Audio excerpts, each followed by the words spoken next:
For a flavour of the potential electoral revolution brewing in Scotland, consider the constituency of Paisley and Renfrewshire South, won in 2010 by Douglas Alexander, Labour's shadow foreign minister. Then Mr Alexander romped home with 60% of the vote. But now the Scottish National Party's candidate, 20-year-old politics student Mary Black, is the bookies' favourite. It's exciting because this has always been considered a Labour heartland and a Labour safe seat. To see the swing that we're finding when we're chapping doors and we're meeting so many disillusioned Labour supporters who are going, we're scunnered with this party, they are not listening to us and they're not standing up for us. George Square here in Glasgow has been the scene of many political confrontations over the years, including memorably during last year's independence referendum. Union supporters hoped that Scotland's voters' rejection of independence would kill nationalist dreams for a generation at least.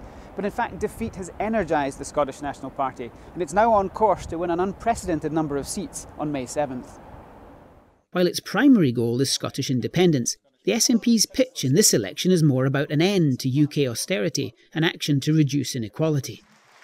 Scottish Labour leader Jim Murphy admits that his party has not been strong enough in recent years in Scotland, but he says the SNP's record in devolved government shows that its claim to be the champion of social justice is laughable. This is meant to be an election campaign, not a kind of contest about who's got the best sense of humour. There's nothing progressive about the SNP.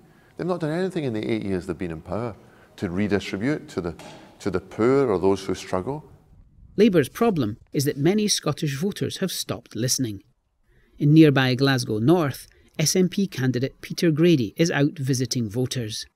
In 2010, the SNP came a poor third here, but a constituency survey by Tory peer Lord Ashcroft has put Mr Grady 12 points ahead.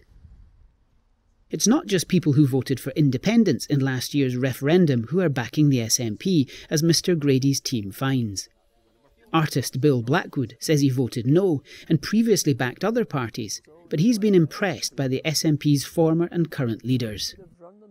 They've run their government very well. Alex Salmond previously was a very good frontsman, and Nicola Sturgeon has taken up the cudgel and really run very well. I think she comes across as being remarkably robust in terms of standing up to the idiots who try and make mouthpieces of themselves. Some no voters have been encouraged to back the SNP by the party's insistence that this election is not about independence. We're very clear we're not going into this election asking for a mandate for a referendum. We're going in to be strong voices for Scotland, and a strong voice for a progressive vision of a better society in Scotland and indeed across the United Kingdom.